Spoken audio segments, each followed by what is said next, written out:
Eileo guys, and welcome back. And in today's video, we finally get to take a look at Mini Eve. She is here in the game, and she is the 5th anniversary Mon for the whole MSO anniversary. Now, we did have Mons in the past, like Sarah, there's Tina, there's Camilla, Zephyros, and now that we have Eve, let's go ahead and see if she's worth it or not.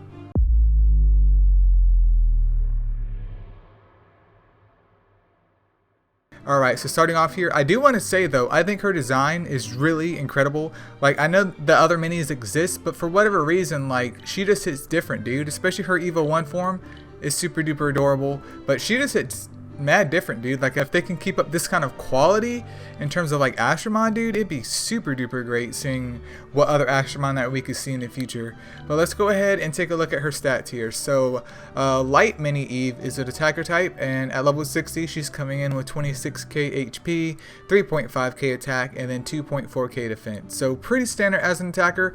She's a Nat 4 as well. I mean, I can't complain about her stats. I really can't. Her HP pool is fine. Her attack always could be higher, but it's pretty good. It's over 3k, and then defense 2.4k is pretty standard. Nothing incredible, but it's getting up there. But let's go and take a look at her skills real quick.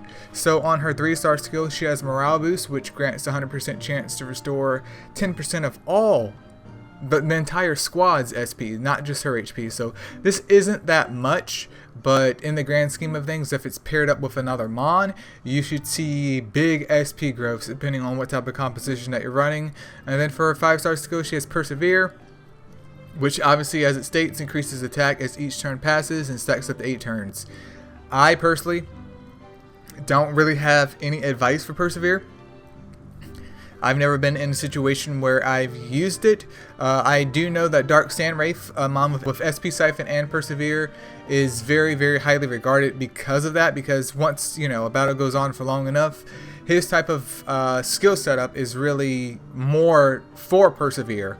While this one, I mean, you do get more of a controlled way to be able to do your Persevere, and it's not something that you have to rely on SP on because she's generating SP. But, I mean, I don't know, it's just weird because I guess in theory you could build her maybe more defensively if you want. That way she can survive to get her Persevere off depending on how long the battle is. But only time will tell how super duper amazing this would be. But from my analysis, especially with previous Persevere Mons, unless you're running a certain composition, then there's really no point in it. But I could be wrong here. So if you guys have any unique situations to use Light Eve in, then feel free to leave those in the comments below. And let's take a look at her skill books real quick. So Morale Boost and Persevere receive 30% damage increases. So nothing crazy. Morale Boost doesn't go to 15%. Persevere doesn't go, you know, X amount of turns because it never does. It's just an increase in damage. And don't get me wrong, Persevere, your damage does increase. It just, after 8 turns, it's like, what am I fighting that's not dead? Or what am I fighting that's not dead and am I dead? Is Eve dead? What's going on here? So it's very, very situational. Maybe this could be put to use in the Elemental Tower of Chaos, but with RNG in that place as well, it's like terrible. Terrible. But maybe it has its uses. We'll just have to find out. Alright, and then next up, we have Dark Eve here, who's a balance type. She's coming in with 28k HP, 2.5k attack, and then 2.4k defense. As a balanced Mon, I mean, her stat distribution is not that great. Really not that great. I understand that she's a Nat 4, but she's also an Anniversary Mon, and 2.5k, 2.4k as a balanced Mon is pretty anemic. Even her HP sitting at 28k is only slightly higher than Light Eve, who is an attacker type. So it's like she got kind of gypped in the stat department, I would honestly say. But let's go and take a look at her skills real quick. So for her 3-star skill, she has Courageous Strike, and then for her 5-star skill, she has Blind with a 60% chance to blind the foe for 2 turns. So, I mean, right off the bat, seeing a Dark Mon with Courageous Strike that everyone can get is like, holy crap, dude, this is freaking awesome. And she also has Blind as well. Dude, I can go ahead and bring her into freaking Light Titan and have her like wipe the floor with Light Titan. But wait. The biggest issue I see here is not so much that she has Courageous Strike on her 3-star skill, it's just her very, very anemic attack stat. So let's take a look at the books real quick. For her damage, Courageous Strike gets a 20% boost, not even a 30% or even like a 40% boost, just kind of to like help scale the lack of damage that she can do. It's just 20% damage boost. And then Blind gets, what, a 15% damage boost, and it goes up to 70% for 2 turns. So once again, not super duper amazing. It's also on her active skill and not her passive skill, which, I mean, with Courageous Strike being on her passive skill, that should hopefully mean more damage out of her. But the main issue here, though, is just the lack of attack. Like, she has 2.5k attack. Let me kind of put this into perspective for you guys here. She's a balance type, Dark Mom with 2.5k attack. Obviously, she has a benefit from the additional crit damage, right? Well, if we go over here and look at this F word that they recently, like, I guess you could call it a buff, but it's more to me like a weird champ, but okay.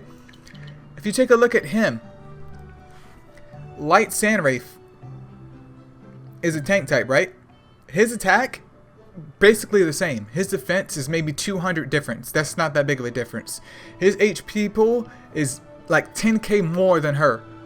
I mean, obviously his skills are swapped, but it's 10k more than her. It's like,